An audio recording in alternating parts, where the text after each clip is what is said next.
Sa pagpapatuloy ng series, matapos dumating si Innocent Zero kasama ng kanyang mga tauhan upang kunin si Mash, sinubukan itong pigilan ni Wahlberg at ipinahayag ang kanyang kahandaang isakripisyo ang kanyang sarili, kaysa isuko ang kanyang estudyante na itinuturing bilang liwanag ng kinabukasan.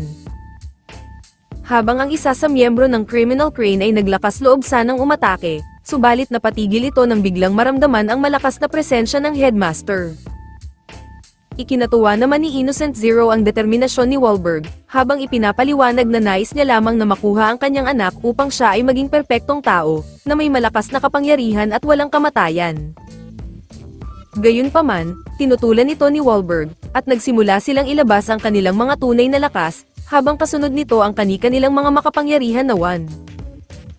Nag-summon si Innocent Zero ng mga demons upang patayin lahat ng mga estudyante bukod sa kanyang anak, subalit kinontra naman ni Wahlberg ang naging time freeze ng kalaban upang palayain ang ilang estudyante, tulad ni Mash, Macaron at iba pa. Inutusan niya ang mga ito na kalabanin ng mga demons, habang haharapin naman niya si Innocent Zero. Kaya habang inilipat ni Wahlberg ang laban nila ni Innocent Zero sa himpapawid upang walang madamay, sinimulan ng harapin ng dalawang Divine Visionary ang mga demons, habang sumunod na rin ang tatlong mga estudyante. Subalit habang nakikipaglaban sila, napansin nila si Selwar na nagtayo ng isang mataas na tore at hawak ang isang bagay na puno ng patusok, na planong ibagsak sa buong arena. Kaya si Mash na nakatunganga ay agad na inutusan ni Dot na pigilan si Selwar, kung saan agad naman itong umalis upang tumungo sa kalaban. Subalit imbis na akyatin ang tore, ay pinagsisipa niya lamang ito gamit ang kanyang mga malalakas na sipa, hanggang sa lumiit ito at makaharap niya si Selwar. Gumamit si Selwar ng malupit na pagbati sa muli nilang pagkikita ni Mash, subalit bigla siyang natameme nang malaman na nakalimutan na pala siya ng bida.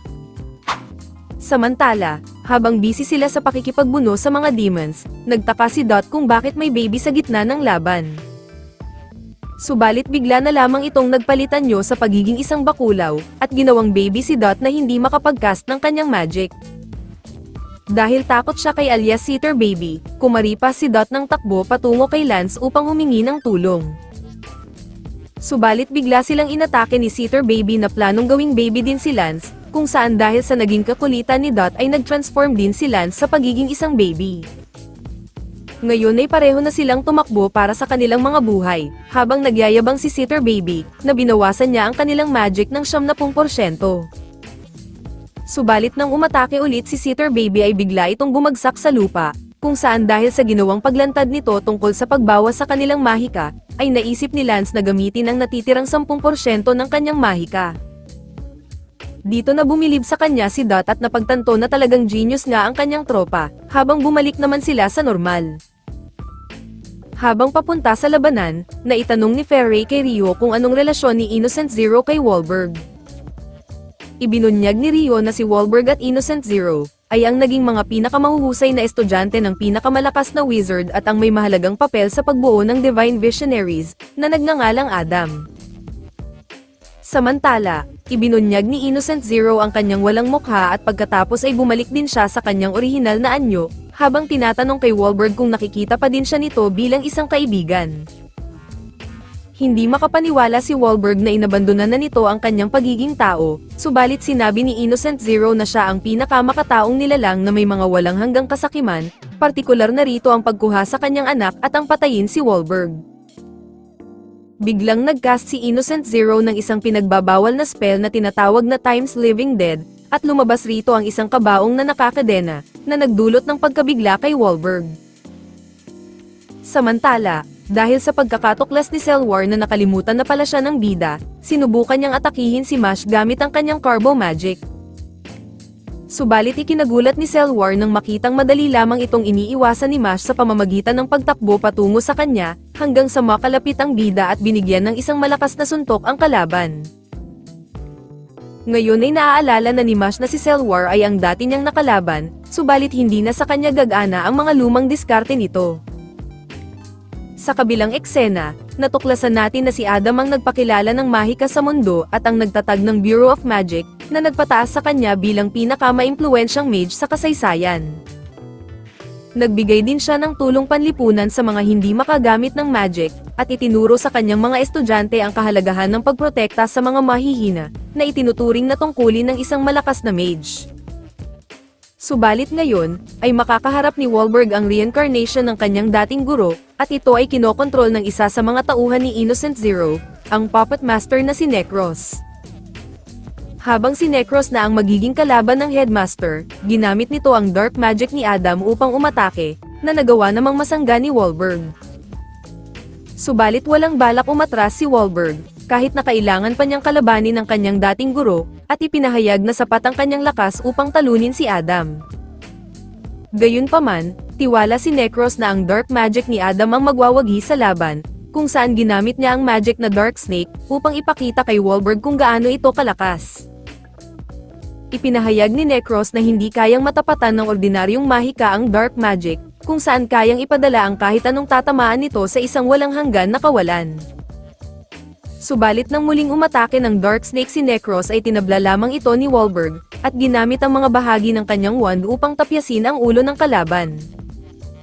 Kaya nang halos mabuang si Necros, ay pinatahan siya ni Wahlberg at sinabing hindi pa siya lilisan, dahil ipinadala niya lamang ang ilang bahagi ng kanyang katawan sa ibang lugar, kung saan may kakayahan siyang kontrolin ang espasyo. Dahil doon ay nabuhayan ng loob si Necros, kaya muli niyang ginamit si Adam upang gumawa ng malaking dark magic ball, at binato sa kanyang kalaban.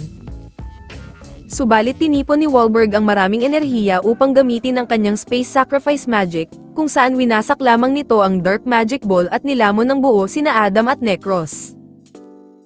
Sa huli ay nagwagi si Wahlberg sa laban at hinamon si Innocent Zero na kanyang sunod na kakalabanin. Sa ibang dako, nang tanungin ni Mash si Selwar kung bakit interesado sa kanya si Innocent Zero, sinagot ito ni Selwar na dahil ito sa black magic na tinatawag na Forbidden Magical Body Construction. Ito ang magbibigay kay Innocent Zero ng Immortal Heart kapalit ng mga puso ng kanyang 6 na anak, kung saan isa si Mash sa mga nilikha ng kanyang ama upang magkaroon ng perpektong katawan. Subalit si Mash na walang masyadong reaksyon sa natuklasan ay nagpasya na lamang natulugan ng kanyang kalaban. Kaya nang gisingin siya ni Selwar ay agad niyang tinanong kung ito ba ay kanyang kapatid.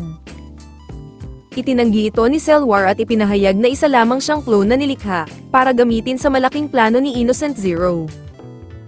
Kaya ikinagalit ni Selwar na hindi interesado si Mash na mamatay upang gawing immortal ang kanilang ama, kung saan tinawag niyang isang basura ang bida.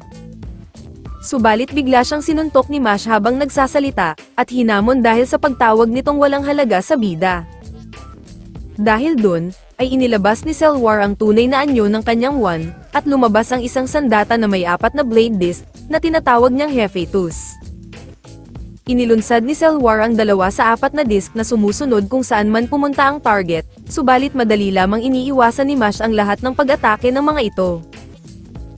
Kaya nang napagtanto ito ni Selwar ay ipinadala niya ang karamihan ng kanyang lakas sa Black Diamond, na may planong ibagsak upang patayin lahat ng mga tao sa arena. Upang ma-counter ang plano ng kalaban, tumakbo si Mash ng mabilis paalis, habang nakasunod sa kanya ang 2 blade. Kaya habang nagtataka si Selwar kung tumakas ba si Mash sa kanilang laban, ay bigla itong lumitaw sa kanyang likuran at napagtanto na mabilis palang umikot si Mash sa paligid ng akademya. Naisip ni Selwar na nais ng bida na gamitin ang mga blade upang siya ang tamaan, kung kaya't ginawa niyang bato ang kanyang buong katawan. Kaya nang ito nga ang nangyari ay pinagtawanan ni Selwar si Mash, at sinabing ibibigay niya sa mga kakampi nito ang parehong kapalaran. Subalit napagtanto ni Selwar na naging cream puff ang ulo ni Mash at nagsimula itong tumayo, habang sinalpak ang maraming cream puff sa kanyang bunganga hanggang hindi na siya makahinga. Lumalabas na bago pala tamaan si Mash ng blade ay sinimulan na niyang sakalin si Selwar, kung saan lahat lamang ng nangyari ay epekto ng pagkawala ng hangin sa utak ng kalaban. Sa oras ding iyon ay tuluyang nawala ang blade at nawasak ang Black Diamond na banta sa buong arena, at nagawang matalo ni Mash si Selwar na bumubula pa rin ang bibig. Samantala, habang malapit nang makarating ang 2 sa arena, ay bigla na lamang tumigil si Neri dahil sa time spell ni Innocent Zero. Kaya si Rio na hindi naapektuhan ng spell dahil sapat ang kanyang lakas, ay agad na tumuloy sa arena at masayang natuklasan na ligtas ang lahat, habang natalo na din ng mga ito ang mga demons at si Selwar na nasa tabi ni Mash. Matapos ipaabot sa kanya ang kasalukuyang sitwasyon tungkol sa hindi malaman kung saang lugar naglalaban ngayon sina Wahlberg at Innocent Zero, nagboluntaryo si Mash na hanapin ito, na agad naman siyang umalis. Naisipan naman ni Orter na i-interrogate si Selwar upang malaman kung anong plano ni Innocent Zero, subalit bigla itong nawala matapos niyang atakihin.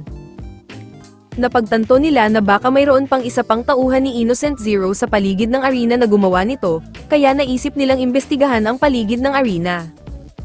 Samantala, nagsimula naman ng maglaban ang dalawang makapangyarihan na mga mage, kung saan ipinakita nila ang kani-kanilang mga personal na mahika. Subalit dahil marunong gumamit si Innocent Zero ng time magic, ay nagawa niyang pabilisin ang pagtanda ng kalahating katawan ni Wahlberg. Gayunpaman, hindi natinag ang headmaster at gumamit siya ng sandamukal na space magic upang ikulong si Innocent Zero, subalit nagawa pa din itong makatakas sa pamamagitan ng pagtigil ng oras, bago ito tamaan ng kanyang mga atake. Bilang ganti, tuluyan ng winasak ni Innocent Zero ang kaliwang braso ni Wahlberg gamit ang time magic, at ipinahayag ang kanyang pagkadismaya sa kanyang dating kaibigan. Dahil dun, naalala ni Wahlberg ang kanyang kabataan na nag-iisa at walang tiwala sa sarili dahil sa kanyang karamdaman at mababang marka, kaya't naisip niya na huwag na lamang pumasok sa paaralan at hindi na makisalamuha sa iba. Subalit dahil sa regular na pagbisita ng kanyang guro at pagbibigay ng payo, unti-unting nagbago ang kanyang damdamin, kung saan natutuwa siya na malaman na may nagmamalasakit pala sa kanya, kaya't nagpas siyang bumalik sa paaralan. Sa kasalukuyan, hindi tatalikuran ni Wahlberg ang mga mahihina tulad ng tinuro sa kanya ng kanyang guro, kung saan ginamit niya ang kanyang pinakamakapangyarihan na magic, na tinatawag na Space's Third. At pagkatapos ay lumabas ang tila isang giant mech na tinatawag na Uranus Inclination, na nagbubukas sa tila godlike na kapangyarihan ni Wahlberg. Bukod sa hindi gumagana ang kahit anong atake sa space-like dimension ni Wahlberg, sinimulan na niyang ihanda si Uranus upang burahin na si Innocent Zero sa mundo. Subalit bigla na lamang huminto ang Uranus kasama na si Wahlberg, kung saan sinabi ni Innocent Zero na walang magagawa ang kanyang atake sa taong kayang kumontrol ng oras. Dahil doon ay nagawang makaatake ni Innocent Zero sa space-like dimension ni Wahlberg, at muli niyang ipinagpatuloy ang oras. Gayunpaman, kahit sugatan na ang headmaster, ay muling nagpatuloy ang Uranus sa paghanda nito ng malakas na atake, habang ibinigay na ni Wahlberg ang lahat ng natitira niyang lakas upang burahin si Innocent Zero sa mundo at magawang mailigtas ang mga taong mahalaga sa kanya, kahit ito pa ay magdulot ng kanyang pagkasawi. Pinakawalan ni Wahlberg ang isang napakalakas na atake na lumamon sa kanilang dalawa, habang nagliwanag ito hindi lamang sa buong arena, pati na rin sa iba't ibang lugar sa bansa. Gayunpaman, matapos ang malakas na liwanag, nakita ni Wahlberg na maayos at wala man lang galaw si Innocent Zero. Habang napagtanto niya na simpleng ibinalik ni Innocent Zero ang nangyaring pagsabog gamit ang time magic, nagsimula itong umatake na maraming kanay, na ikinalaglag ng kanyang wand sa lupa. Dahil dun, ay abot kamay na ni Innocent Zero ang panalo, habang si Wahlberg naman ay handa ng mamatay at isuko ang lahat ng sinimulan ng kanyang dating guro. Subalit bigla na lamang lumitaw si Mash mula kung saan, na ikinagulat ni Wahlberg. Muling pinaalalahanan ni Mash ang headmaster tungkol sa kanilang dating usapan, kung saan muli niyang inulit na tatalunin niya ang sinumang malakas na kalaban, gamit ang kanyang kamao.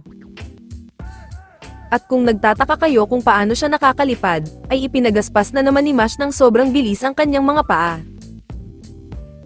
Samantala, habang nagtataka ang dalawang Divine Visionaries kung bakit bigla na lamang nawala ang kapangyarihan ni Wahlberg kanina, nagpa siya si Rio na hanapin ang headmaster upang tignan kung okay lang ito. Balik sa tatlong malalakas, ikinagalit ni Wahlberg ang pagdating ng bida dahil kasalukuyang target siya ni Innocent Zero, subalit sinabi ni Mash na gusto niya lamang tulungan ang mga matatanda. Nang tanggihan ni Mash ang paghikayat sa kanya ng kanyang daddy na sumama, binalot sila nito sa isang dark sphere, kung saan planong kunin ni Innocent Zero ang personal na magic ni Wahlberg, tulad na lamang ng ginawa niya sa kanilang dating guro. Bagamat nagawa nilang makalabas mula sa Dark Sphere, sinabi ni Innocent Zero na masyado na silang huli, dahil napasakamay niya na ang space magic ni Wahlberg. Ginamit nito ang space sacrifice upang tapyasin ang isang bundok, kung saan napagtanto ni Wahlberg na ang bersyon ni Innocent Zero ng kanyang kapangyarihan ay mas malakas. Sinubukan maglunsad ni Mash ng ilang serye ng atake, subalit wala itong epekto sa kanyang daddy, kung saan nagawa pa nitong hawakan ang kanyang kamao at kamuntikan pang lamunin ng dark magic ang kanyang paa. Sinubukan gumanti ni Innocent Zero, subalit nagsimulang bumigay ang kanyang katawan dahil sa dami ng kapangyarihan nitong inabsorb. Doon na napagtanto ni Wahlberg kung bakit nais makuha ni Innocent Zero si Mash, dahil upang makagawa ng perpektong katawan na kayang hawakan ang lahat ng kapangyarihan. Napaisip si Wahlberg sa kasalukuyang kalagayan ni Innocent Zero at nagtataka kung maaari na ba nilang talunin ito, subalit biglang binuksan ni Innocent Zero ang isang portal at sinabi na nais niyang ituloy ang kanilang laban sa ibang pagkakataon, upang makapag-adjust sa kanyang bagong katawan. Subalit bago ito umalis, naglunsad si Innocent Zero ng isang magic patungo sa arena, na nagresulta sa mga demons na mawala at pag-isahin, hanggang sa lumabas ang isang malaking bersyon nito na planong wasakin ang buong nayon. Nais itong pigilan ni Wahlberg, subalit dahil sa kawalan ng lakas ay bumigay na din ang kanyang katawan, buti na lang ay sinagip siya ng bagong dating na si Ryo, habang si Mash naman ay papunta na sa lokasyon ng halimaw. Sa tuluyang pag-alis ni Innocent Zero, ay tuluyan na ding nawala ang kanyang time spell at nagpagalaw sa lahat ng tao sa arena, subalit nagimbal ang mga ito nang makita ang malaking halimaw sa harapan nila. Sinuntok ng halimaw ang pader ng akademya at nagresulta ito sa pagtalsik ng mga bato patungo sa arena, subalit pinigilan ng mga ito ni Lance at ni Macaron, gamit ang kanilang mga personal na magic. Ngunit sa patuloy na paglapit ng halimaw sa arena ay pinalikas na ni Macaron ang lahat ng tao kasama na sina Lemon at Finn, habang sinubukan naman atakihin ni Dot ang halimaw, subalit protektado pala ito ng isang magic barrier. Habang protektado rin pala ang pintuan ng arena ng magic barrier, naniniwala si Caldo na ang gumawa nito ay ang magic user na nag-alis din kay Cell War kanina. Kaya kasama si Dot, umalis sila ni Caldo upang tulungan si Orter na hanapin ang salarin. Kaya habang papalapit ang halimaw at nagkukumahog ng makalabas ang mga estudyante, naghanda na ito ng malakas na suntok na wawasak sa pagmumukha ng mga estudyante. Subalit bago pa man tumama kay Finn ang kamao ng halimaw, ay napansin ng lahat na tila may pumipigil at humahatak rito. Kaya nang tignan ito nila Finn at Lemon kung anong nangyayari, nakita nila si Mash na nakikipaglaro ng tug of war sa dambuhalang halimaw. Nang nakiisyoso na rin ang iba pang mga estudyante sa laban ni Mash, napagtanto nila na siya ang mag-aaral na hindi marunong gumamit ng magic, at napatanong kung may lugar ba ang katulad niya sa mundo. Subalit matapos makita ng lahat na ibinibigay ni Mash ang lahat ng kanyang makakaya upang sila ay mailigtas at ang buong akademya, nagsimulang mag-cheer ang mga kaibigan ng bida, hanggang sa sumama na rin ang lahat ng estudyante sa arena. Sa ilang inspirasyon mula sa kanyang mga kapwa estudyante, lalong lumakas si Mash at nagawang may indayog pa itaas ang halimaw, habang inihagis ito sa bundok ng Sierra Madre at saka sumabog. Napuno ng hiyawan ng buong arena sa ginawang kabayanihan ng bida, habang dumating naman sina Lemon upang gantimpalaan si Mash ng isang halik, ngunit mas gusto nitong halikan ang kanyang cream puff. Samantala, nang magising naman si Wahlberg mula sa ospital, ipinarating ni Ryo ang ginawang kabayanihan ni Mash. Doon naisip ni Wahlberg, na si Mash ang pinakaangkop na magpatuloy ng pangarap ng kanyang dating guro. Sa ibang dako, nahanap na nina Dot at Caldo ang may gawa ng magic barrier, subalit biglang dumating si Orter at pinatay ito.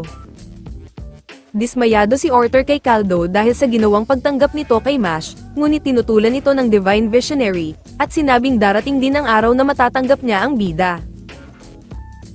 Lumipas ang ilang araw, kumalat sa buong mundo ang balita sa naging pagdating ni Innocent Zero sa Eastern Magic Academy.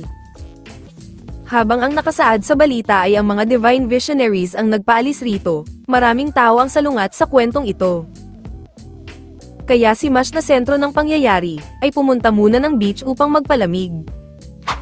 Nagpahayag ng pangamba sina Finn kung anong mangyayari sa kinabukasan ni Mash, dahil sa pagkakatuklas na siya ay anak ni Innocent Zero. Subalit sila ay ginulat ni Wahlberg, na nagawa pang makapagdagat kahit na ito ay hindi pa masyadong magaling sa kanyang mga sugat. Sinabi ni Wahlberg, na hindi makakamtan ni Mash ang kapayapaan na kanyang inaasam, hanggat hindi nila napapabagsak si Innocent Zero. Habang ang kasalukuyang kapangyarihan ni Innocent Zero ay maituturing na pinakamalakas sa buong mundo, ipinabatid din ni Wahlberg na may 5 pa itong mga anak, na kayang tumapat sa kanyang kapangyarihan o mas malakas pa sa kanya. Bagamat maliit lamang ang kanilang pag-asa, naniniwala si Wahlberg na kayang talunin ni Mash ang kanyang mga kapatid at ang daddy, sa pamamagitan ng kanyang lakas at diwa. Ipinangako naman ni Mash na patutumbahin niya ang lahat ng kalaban gamit ang kanyang mga muscles, at pagkatapos ay lahat sila ay makakagraduate mula sa paaralan. Gayunpaman, sinabi ni Lance na kailangan niya munang ipasa ang final semester exam, na biglang ikinatakot ni Mash. Bumalik sila ng akademya upang tulungan siya sa pag-aaral, subalit matapos ang ilang serye ng mock exam, natuklasan nila kung gaano kabobo ang bida. Nag-offer ang apat na tulungan siyang mag-aral at ibinigay ang lahat ng mga aralin na kailangan niyang matutunan, subalit sa sobrang dami ng impormasyon ay hindi na kinaya ng kanyang utak at sumabog na ang kanyang ulo. Gayunpaman, nagpatuloy si Mash sa pag-aaral habang binabantayan siya ng apat, subalit nang makakuha siya ng pagkakataon ay nagawa niyang makatakas palayo.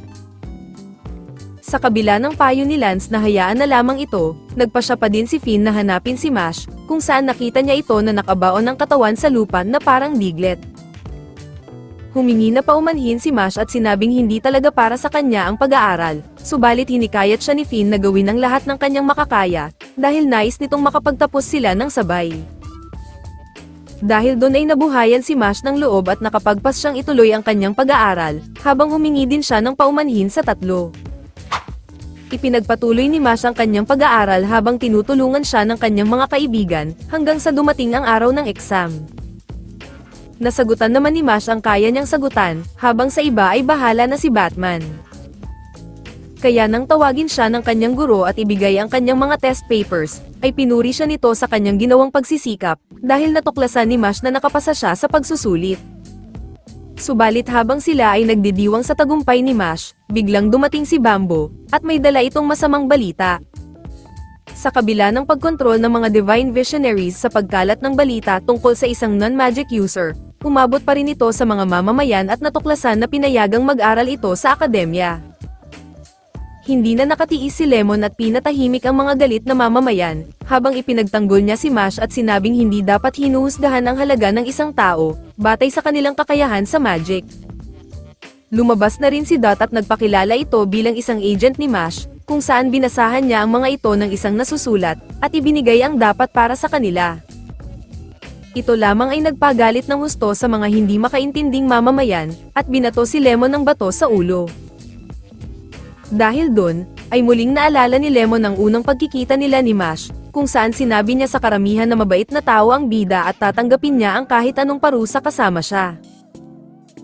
Kaya ang isang lalaki na mukhang daga at may balak palang hulihin si Mash upang sumikat sa social media, ay muling hinikayat ang mga tao na batuhin si Lemon. Doon na iniligtas ni Mash si Lemon at pinagsasalo lahat ng mga bato at dinurog ang mga ito, habang tagumpay naman ang lalaki na palabasin ang bida at gumamit ng prison wall magic upang hindi na ito makatakas. Subalit pinagbubutas lamang ito ni Mash gamit ang kanyang isang daliri hanggang sa makagawa siya ng hugis pinto, habang binalik niya naman ito sa lalaki, at ito ang ikunulong sa sarili nitong kulungan. Sinabi ni Mash sa karamihan na balak niyang maging pinakamahusay sa Magic Realm, kung saan patutunayan niya ito sa kanila kahit siya pa ay hindi makagamit ng magic. Dumating naman si Wahlberg upang patigilin ang kaguluhan, at sinabihan ng karamihan na ang kaso ni Mash ay tatalakayin pagkatapos ng Divine Visionary exam. Pagkatapos ay sinabi ni Wahlberg kay Mash kung gaano kabihirang magkaroon ng mga taong nag-aalala gaya ng kanyang mga kaibigan. Kaya hiniling niya kay Mash na ipasa ang pagsusulit para sa kapakanan ng kanyang mga kaibigan at makamit ang kanyang pangarap sa buhay. Nangako naman si Mash na makakamit niya ang pagiging isang Divine Visionary, at tatalunin ang lahat gamit ang kanyang mga kamao. At dito na nagtatapos ang Season 2 ng anime. Maraming salamat sa panonood. Like and share naman dyan.